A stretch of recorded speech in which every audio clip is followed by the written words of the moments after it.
오늘 하나님께서 주신 말씀 우리 함께 읽도록 하겠습니다. 시편 34장 8절 맞습니다. 한 절입니다. 우리 한 절 합독하겠습니다. 시편 34장 8절 말씀입니다. 시작. 너희는 여호와의 선하심을 맛보아 알지어다. 그에게 피하는 자는 복이 있도다. 아멘. 네.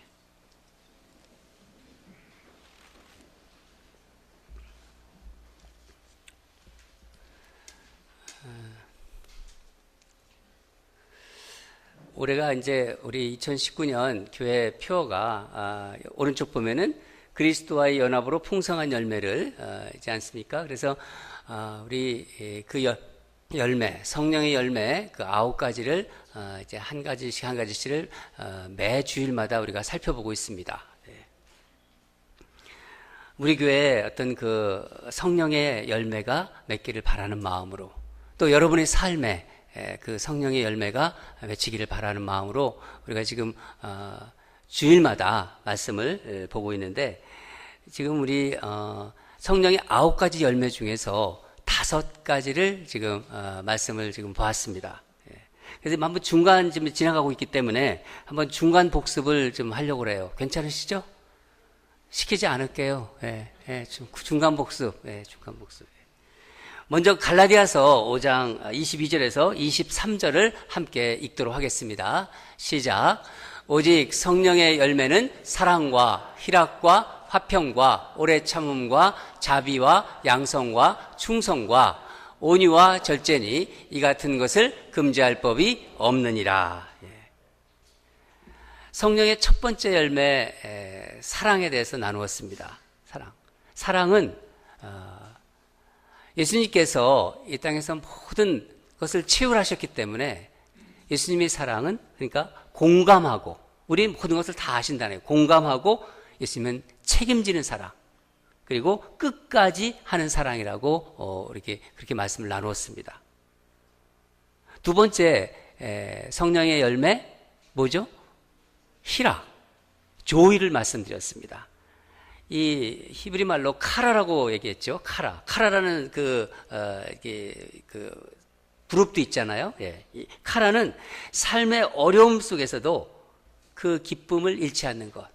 정말 풍랑치는 바다지만은 그 바다 밑에 쉬면은 그 고요한 그런 어떤 것인 것처럼 아무리 삶이 어려워도 내 안에 있는 기쁨, 주님이 주신 기쁨, 그리고 카라는 성도 간의 또 교제를 통해 누리는 기쁨이라고 또 말씀드렸습니다. 다른 사람의 영적 성장을 보면서 느끼는 그 기쁨도 말씀드렸죠. 그러니까 고린도 교회가 어려움이 있다고 그래가지고 디도를 보내잖아요. 그랬을 때 디도가 가지고 온 소식, 고린도 교인들이 성숙한 모습을 전하는 때 그 바울이 받는 그 기쁨, 바로 그런 기쁨을 말씀드렸습니다. 세 번째 성령의 열매가 뭐죠? 화평입니다. 화평. 히브리 말로 우리 뭐라고 그랬죠? 샬롬. 샬롬. 이건 예수님이 주신 평안인데, 세상이 주는 어떤 그 편안함, 또 어떤 안락함이 아니라 검의 화평이라고 말씀드렸어요. 검의 화평. 잠시 어떤 이렇게 통증을 잠재우는 그런 진통제가 아니라 의사가 수술할 때 쓰는 메스처럼 그 사람을 살리는 칼이라고. 그래서 고통의 근원을 제거하는 칼이라고 말씀드렸습니다. 그리고 사람과 사람의 분리, 그 담을 허무는 그런 칼이라고 또 얘기했죠.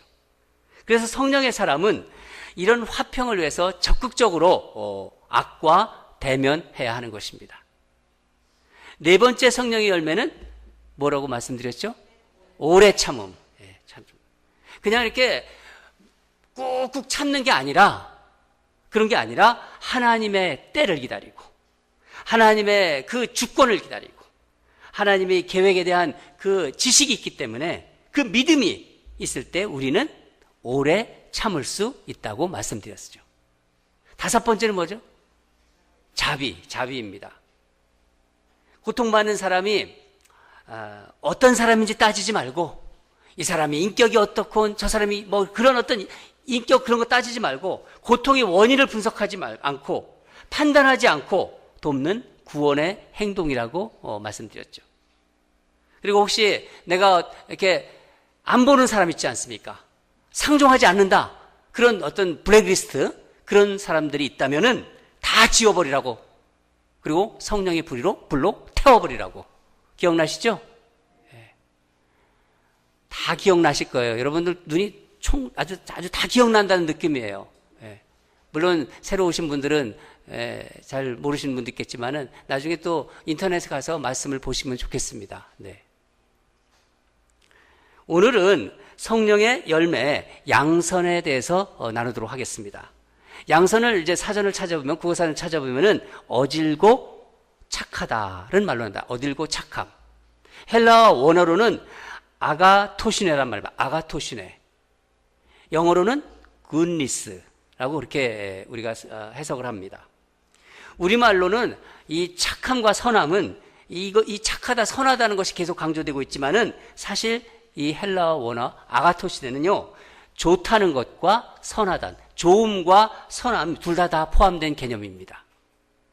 특히 이 단어의 그 어근이라고 할 수 있는 토부, 여러분 토부라는 말 아시는 분도 있을 거예요. 이 토부를 꼭 아시면 좋겠어요. 창세기에 하나님께서 이 세상을 창조하시고 뭐라고 말씀하셨죠? 보시기에 좋았더라. 그게 토부예요. 바로 이 토부, 여기서 이 토부에서 파생된 말입니다. 이 선함이라는 것도. 그러니까 양선은 한마디로 하나님 보시기에 좋은 것, 하나님이 보시기에 선한 것, 이게 양선입니다. 오늘 본문은 또 어디에 있습니까? 여기 본당을 자세히 살펴보는 분은 아실 거예요. 어디에 있죠? 오늘 본문이? 예? 예, 벽에 있습니다. 한번 가려있지만 한번 읽을 수 있으시죠? 시작. 예.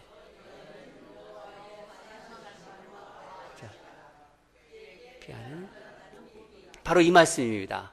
너희는 여호와의 선하심을 맛보아 알지어다. 그에게 피하는 자는 복이 있도다. 오늘 말씀입니다. 여러분, 하나님은 선하신 분입니다. 옛날에 제가 국민학교 다닐 때, 그때는 국민학교라고 그랬잖아요. 그렇게 얘기했죠. 초등학교라고 얘기하지 않고. 국민학교 다닐 때 우리 학교에서는요, 3가지 큰 상이 있었어요. 여러분이 잘 아는 우등상, 개근상만 받으신 분은 우등상 얘기하면 조금 상처받더라고요. 또 우리 무슨 상이 있었냐면은 착한 어린이 상이 있었어요. 그거 받아보신 분 손 들어보세요. 착한 어린이 상. 1부 때는 나왔는데 2부는 하나도 없어요. 네. 착한 어린이상. 저는 착한 어린이상 받았어요. 이 착한 어린이상은요, 그때는 칠판이 있었지 않습니까? 칠판. 이 칠판에 이름이 한 번도 적히지 않는 사람들이에요. 잘못하면 칠판에 이름을 적어요. 네. 기억나시는 분 있을 거예요. 또 지각 안 하고 또 수업 준비물 잘 챙겨오고, 친구들과 싸우지 않고 양보를 잘하는 어린이들, 그 아이들한테 주는 상이었습니다. 이 상은 주로 어떤 애들이 관심이 많으냐면 여자애들이에요. 남자애들은요, 이 상에 별로 관심이 없어요. 맨날 싸우니까 거의 그냥. 그래도 이 착하다는 게 미덕이었고 칭찬이었습니다. 그 당시는. 착한 사람이 되는 게 인격의 목표이기도 했어요. 너 훌륭한 사람도 되고 착한 사람이 돼. 착하다고 그러면, 착하다는 얘기 들으면요, 굉장히 기분이 좋았어요. 그 당시만 해도. 요즘은 어때요? 착하다는 말이 옛날과 달리 오히려 잘 이게 듣고 싶지 않은 말이 된 것 같아요. 아, 그 사람 참 착해. 그러면은 그 사람 착하다 그러면 왠지 어떤 느낌이까지 되면 좀 무능하다, 이런 속도 들어가겠어요. 착하다는 얘기 들으면요. 그리고 심한 경우에는요, 좀 바보 같다 하는 그런 의미도 그 안에 들어가 있는 것 같아요. 그 사람 참 착해 그러면은 그 사람 좀 바보야. 그 사람 좀 능력이 별로 없어. 이런 게 좀 포함되어 있는 개념 같아요. 요즘은요. 한편으로 착하다는 이 어떤 그 말이 남용되기도 합니다. 또 착한 여자 신드롬이라고 있어요. 물론 착한 남자 신드롬도 있습니다. 더 많이 사용되는 게 착한 여자 신드롬이기 때문에 제가 이 말씀을 먼저 꺼낸 건데, 다른 사람의 요구를 거절하지 못해요. 그래서 그 요구에 이리저리 끌려다녀요. 그러다가 비련의 여주인공이 돼버리는 거예요. 그렇다면 성경에서 말하는 이 양선, 이 선함은 어떤 것일까요? 몇 가지로 나눠서 말씀드리겠는데, 첫째는 악을 미워하고 악을 거부하며 악에 대해서 분노하는 거예요. 저는 하나님을 믿기 전에 제가 굉장히 아주 상당히 괜찮은 사람으로 여겼습니다. 지금은 어떻습니까?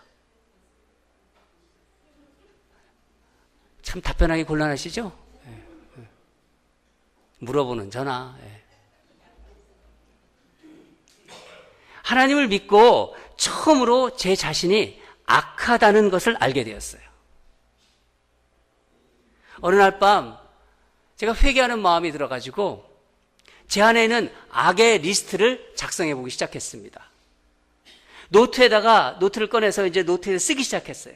제 마음을 살펴보면서 정말 그 노트에서 제가 글을 쓰기 시작했는데 저 자신을 보면서 줄줄이 써지는 거예요. 이 글이 안 써지는 게 아니라 끊임없이 써지는 거예요. 얼마나 거짓이 많은지, 제 안에 교만도 있고, 모르는 채, 그러니까 모르는 것도 아는 채 하고, 알면서도 모르는 채 하고, 왜 이렇게 채가 많은지, 또 저를 합리화하고, 또 방어하는 게 뭐라고 얘기하면 내 나름대로 방어를 막 하더라고요. 디펜딩 하는 게 얼마나 많은지, 또 남이 잘 되는 것을 시기하는 마음도 있더라고요. 제가 제 자신을 보니까. 더 나쁜 것은요, 다른 사람이 잘못되었을 때 내 마음으로 박수를 치는 게 있더라고요. 또 다른 사람을 쉽게 함부로 비판하고 정죄했어요. 오래 참지 못하고 때로는 힘있고 강자한테 비굴하고 용기도 없었습니다.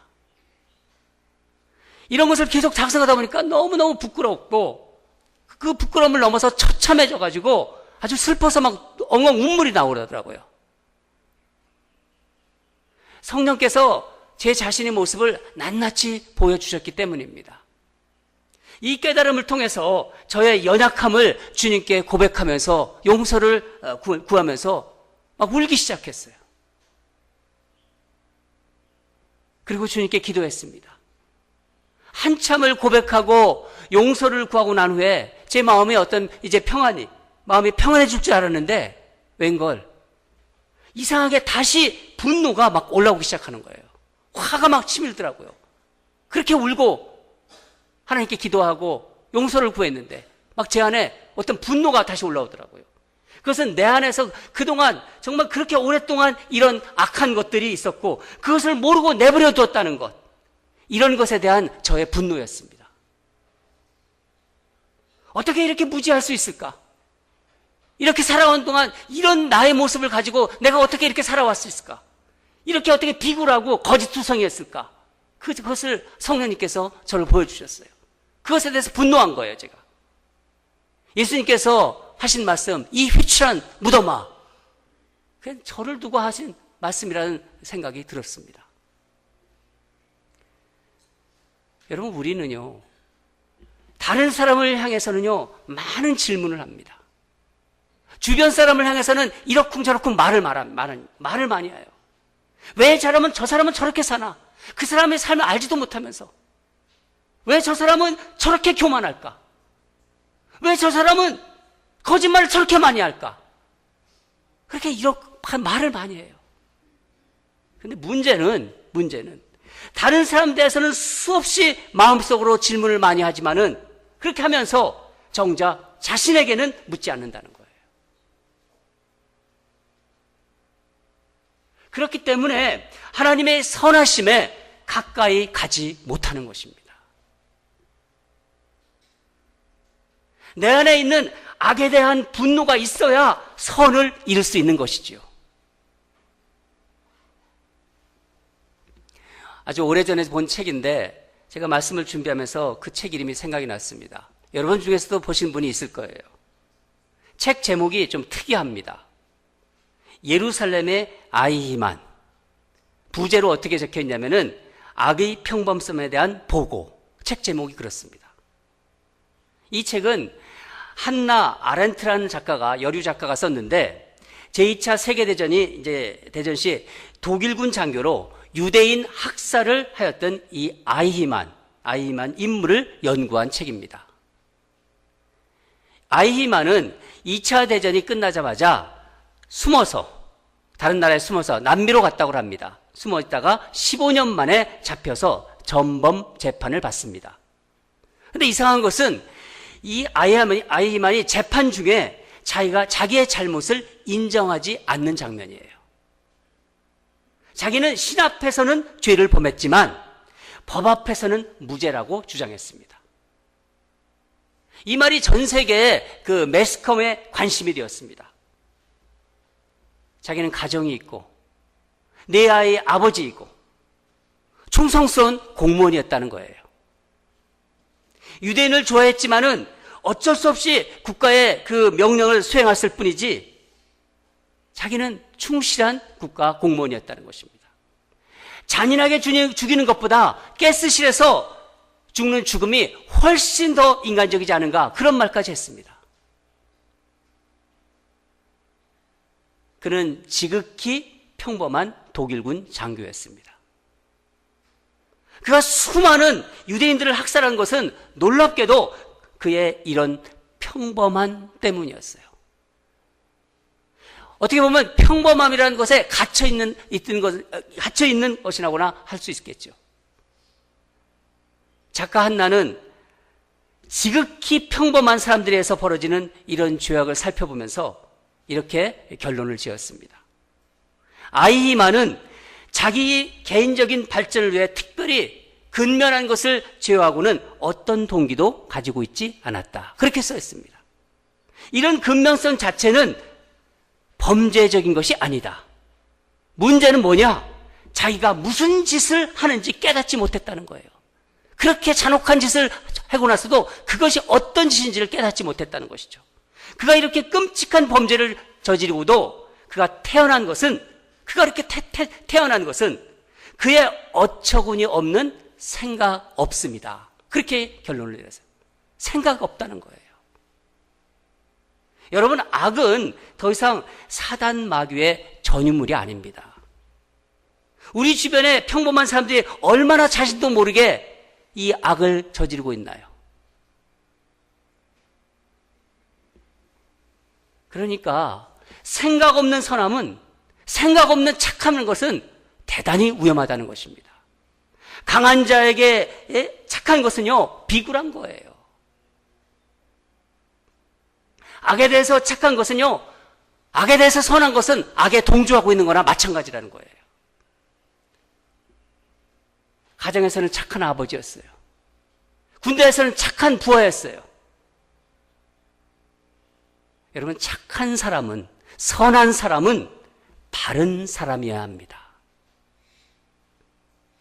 불의와 타협하지 않고 싸울 줄 아는 그런 사람이 착한 사람입니다. 예수 믿는 사람들은요, 대부분 예수 안 믿는 사람들보다 상대적으로 많이 착한 면이 많이 있습니다.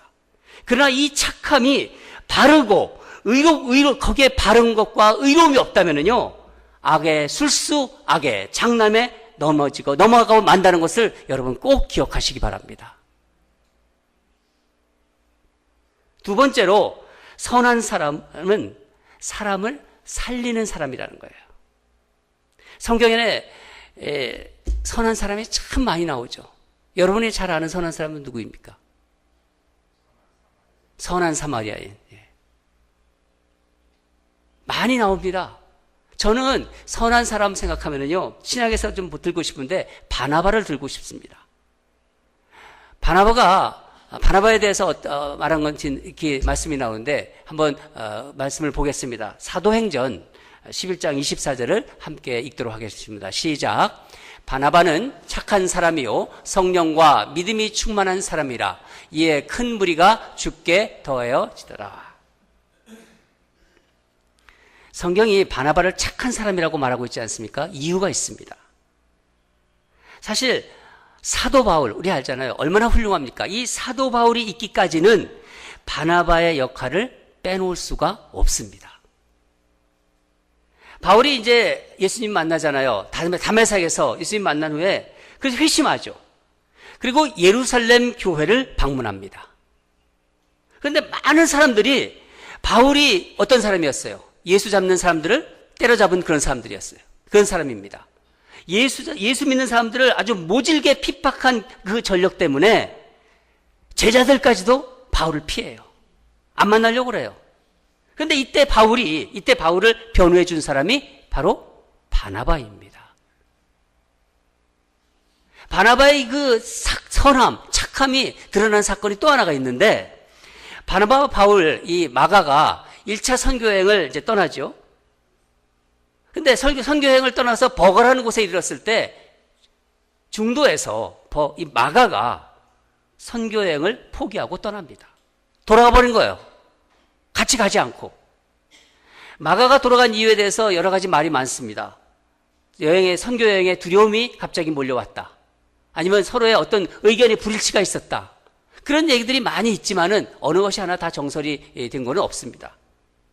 문제는 2차 선교 여행 시에 바울이 1차 여행 때 중도 포기한 마가를 데리고 갈 수 없다고 주장하였고, 또 바나바는 데리고 가자고 이렇게 주장하면서 둘이 말씀을 보면은 심히 다투었다고 합니다. 물론 이런 다툼을 통해서 결과적으로는 하나님 나라의 선교 사역이 더 풍성하게 이루어졌지만은 이 사건이 무엇을 얘기하냐면은 바나바의 따뜻한 마음, 그 사람을 포기하지 않고 끝까지 세우는 것을 잘 보여주는 사건입니다. 바나바의 이런 관대함으로 마가는 자신의 잘못을 딛고 일어설 수 있는 기회를 갖게 된 것입니다. 여러분, 성경은 이런 사람을 착한 사람이라고 합니다. 물론 바울같이 강직하고 열정 있는 사람도 필요하지요. 그러나 저는 우리 성도들이, 우리 인랜드 온누리교회 성도들이 바나바와 같은 착한 성도가 되기를 바랍니다.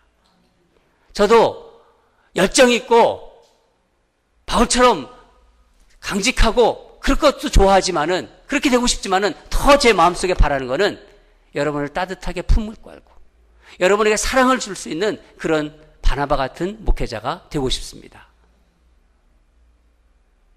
이런 성도들이 많으면은요, 이런 우리 식구들이 많으면은요, 교회에 사랑이 넘쳐요.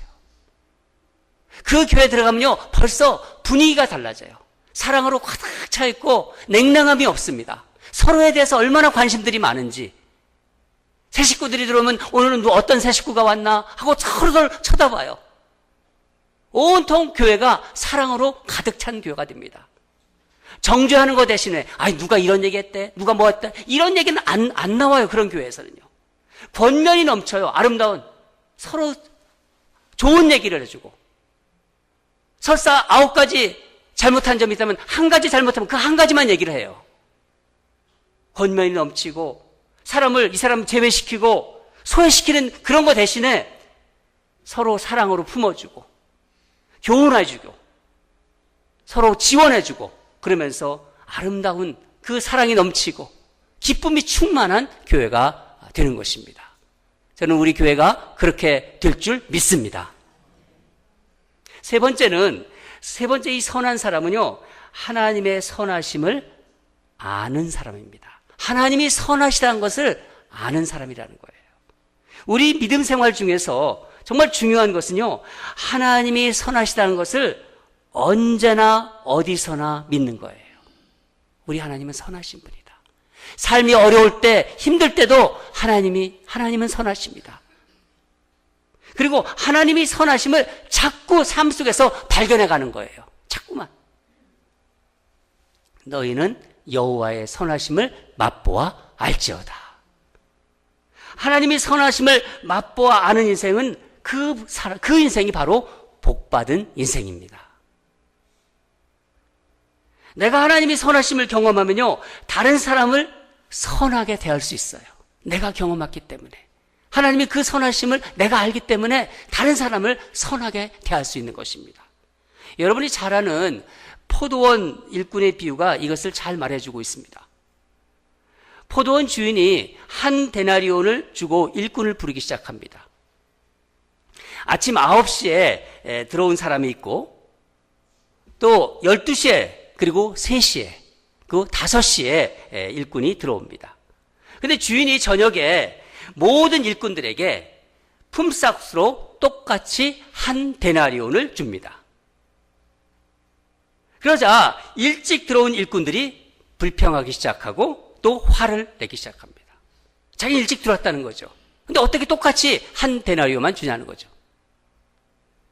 여러분, 하나님의 선하심을 우리가 충분히 맛보지 못하는 이유가 혹시 나 자신을, 나를 아침부터 와서 일한 일꾼이라고 생각하기 때문이 아닙니까?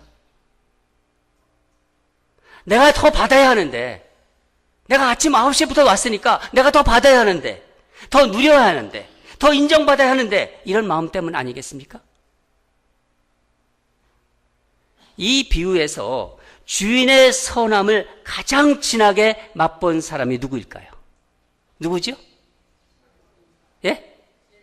제일 늦게 5시에 들어온 사람, 일꾼. 바로 일이 끝나기 직전인 오후 5시에 들어온 일꾼입니다. 여러분, 하나님의 선하심을 맛보아 아는 비결은 내가 바로 오후 5시에 들어온 사람이라는 것을 깨닫는 것입니다. 내가 그런 사람이다. 내가 오후 5시에 들어온 사람이다. 자격도 없어요. 한 것도 별로 많지 않아요. 오직 하나님의 선하심 때문에 구원받은 자임을 깨닫는 자. 바로 그 사람입니다. 여러분, 이 십자가는요, 하나님이 선함을 가장 분명하게 나타난 사건입니다. 이 하나님이 선하심을 진정으로 경험한 사람은요, 다른 사람을 선하게 대할 수밖에 없는 거예요. 내가 그런 상을 받았고, 내가 하나님의 선하심을 경험했기 때문에 내게서 그것이 흘러나가는 것입니다. 사랑하는 여러분, 이 세상 이제 살아가는 동안 말씀이 내게 임하면은요, 무엇보다도 오늘 하나님의 선하심, 우리 선하신 하나님, 그 선하신 하나님을 맛보아 알아야 되는 거예요. 내가 믿고 있는 우리 하나님의 그 선하심을 내가 맛보고 경험하고 올 때 그 은혜로 우리의 선함, 우리의 양선의 열매가 우리 삶에 맺혀지는 것입니다. 우리 모두가 그런 선한 열매가 우리 인생에, 우리 가정에, 우리 교회에 맺히기를 주님으로 축원합니다.